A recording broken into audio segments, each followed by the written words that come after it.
मतलब कि कश्ती पर सवार लोग बहुत जल्द मुखलिस लोगों से बिछड़ जाते हैं। समझदार इंसान जब रिश्ते निभाना बंद कर दे तो समझ लेना इसकी इज़्ज़त नफ्स को शदीद ठेस पहुंची है। बेशक इखलाक की खूबसूरती दिलों को फतह कर लेती है। लोग चाहे कितना भी बुरा चाहें, होता वही है जो अल्लाह चाहता है। अपने इरादों में मुखलिस रहो, तुम अल्लाह की मदद हमेशा साथ पाओगे। सबसे अच्छी ज़िंदगी वो बसर करते हैं जो अपनी ज़रूरत पूरी करने के लिए अल्लाह के सिवा किसी और पर भरोसा नहीं करते। यकीन मजबूत हो तो अल्लाह पाक का हर फ़ैसला सुकून देता है। हज़रत अली रज़ियल्लाहु तआला अन्हु ने इरशाद फरमाया, एहसान करने और दरगुज़र के ज़रिए गुनाहों को छुपाने से अज़मत और बुज़ुर्गी मिलती है। जब दिल उदास हो और वजह भी ना समझ आ रही हो तो सूरह रहमान पढ़ लिया करो, दिल को सुकून आ जाएगा। यकीन रखें, जिन्होंने आपको तकलीफ़ दी, सुकून में वो भी नहीं है। कुछ लोग घड़ी की तरह होते हैं, जब भी उनकी तरफ देखो अपनी औकात बता देते हैं। तुम्हारे नफ्स की तरबियत के लिए इतना काफ़ी है कि तुम इन चीज़ों से दूरी इख्तियार करो जो तुम्हें दूसरों में बुरी लगती हैं। आजी में कामयाबी, तकब्बुर में नाकामी, सच में खुशी, झूठ में परेशानी, सब्र में बरकत, गुस्से में नुकसान, गुनाह में बीमारी और इस्तिग़फ़ार में शिफा है। ऐ मेरे मालिक, हर शर से, गुनाह से, आने वाली आफ़ात से, शैतान के वसवसों से बचा। मेरे मौला, हमें सीधी राह पर चलने की तौफ़ीक़ अता फ़रमा। या अल्लाह, हमें अपनी हिफ्ज़ व ईमान में रख और हमारी हाजात को गैबी मदद से पूरा फ़रमा। आमीन या रब्बुल आलमीन। इंसान के अल्फाज सब कुछ होते हैं, दिल जीत भी लेते हैं, दिल चीर भी देते हैं। जानते हो यकीन क्या है? जब इंसान बुरी तरह हार जाए और फिर दिल से आवाज़ आए, कोई बात नहीं, अल्लाह पाक है ना। अपने दिल की कैफियत उसे बताया करें कि आप क्या महसूस कर रहे हैं, कितनी तकलीफ़ में हैं। अब यकीन करें, वो बहुत प्यार से सुनेगा और उसके सामने रो लेने से ही आपके दिल में सुकून उतरेगा। बेशक वो दिलों का हमराज है। हम सफ़र खूबसूरत नहीं बल्कि मुखलिस होना चाहिए। जिसको मुखलिस इंसान मिल जाए वो दुनिया का सबसे अमीर तरीन इंसान है। रिज़्क़ औरत के नसीब से होता है और औलाद मर्द के नसीब से। लिहाजा रिज़्क़ के लिए कभी मर्द ना छोड़ो और औलाद के लिए कभी औरत ना बदलो। जब आप अपने खालिक के दीवाने हो जाते हैं तब मखलूक आपकी दीवानी हो जाती है। यह बड़े राज की बात है, आश्कार हो चुकी। मोती कीचड़ में गिरकर भी कीमती रहता है और धूल आसमान पर चढ़कर भी बेकीमत रहती है।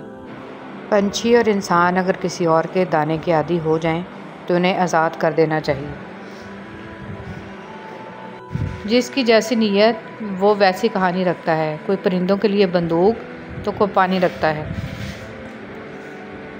याद रखें, कामयाबी की सीढ़ियों में कोई लिफ्ट नहीं होती। एतमाद के साथ प्लान को लेकर खुद ही चढ़नी पड़ती हैं। कामयाबी मुसलसल सफ़र का नाम है, इसे अपनी मंजिल समझने की भूल ना करें। बेफ़ायदा है ज़िंदगी में लोगों का हजूम, पुरखुलूस जो मिल जाए तो एक शख्स ही काफ़ी है। ज़ोर ज़बरदस्ती से चलता नहीं ताल्लुक़ किसी से। परिंदे को कभी पिंजरे से मोहब्बत नहीं होती। जब बर्दाश्त ख़त्म हो जाती है ना, फिर तकलीफ़ गुस्सा बन के बाहर आ जाती है और फिर लोग पता है क्या कहते हैं, बदतमीज़ हो गए हो तुम। अहमियत अल्फाज की होती है मगर असर हमेशा लहजों का होता है। दुआओं के रूप में मिलने वाली मोहब्बतें बहुत कीमती असासा होती हैं। हज़रत अली रज़ियल्लाहु तआला अन्हु ने फरमाया, अगर तुम इस वक्त मुस्कुरा सकते हो जब तुम पूरी तरह टूट चुके हो तो यकीन जानो दुनिया में तुम्हें कभी कोई नहीं तोड़ सकता। हज़रत अली रज़ियल्लाहु तआला अन्हु। दुनिया में खूबसूरत दिल तलाश करो, चेहरे नहीं, क्योंकि खूबसूरत चेहरे तो बहुत हैं लेकिन खूबसूरत दिल बहुत कम। हज़रत अली रज़ियल्लाहु तआला अन्हु ने फरमाया, किसी का खलूस और प्यार को इसकी बेवकूफ़ी मत समझो, वरना किसी दिन तुम खलूस और प्यार को तलाश करोगे और लोग तुम्हें बेवकूफ़ समझेंगे। रसूल सल्लल्लाहु अलैहि वसल्लम ने फरमाया, जब बंदा अपने अंदाज में इबादत करता है और फिर वो बीमार हो जाता है तो इस पर मुकर्रर किए हुए फरिश्ते से कहा जाता है कि इसके अमल वैसे ही कहते जाओ जैसे ये हालत सेहत में मुकम्मल किया करता था, हत्ता कि मैं इसे सेहत याब कर दूँ।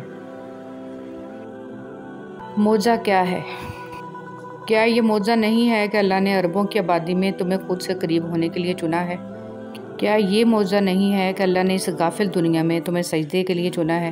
क्या ये मौज़ा नहीं है कि रात की तारीकी में अल्लाह ने तुम्हें तहज्जुद की लगन लगाई है? क्या ये मौज़ा नहीं है कि अब अल्लाह से मिलने के बाद तुम वो नहीं रहे जो पहले कभी हुआ करते थे?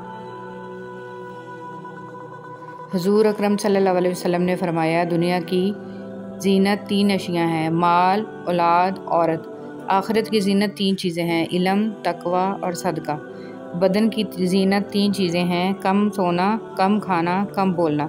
अक्ल की ज़ीनत 3 चीज़ें हैं, सब्र, शुक्र और खामोशी।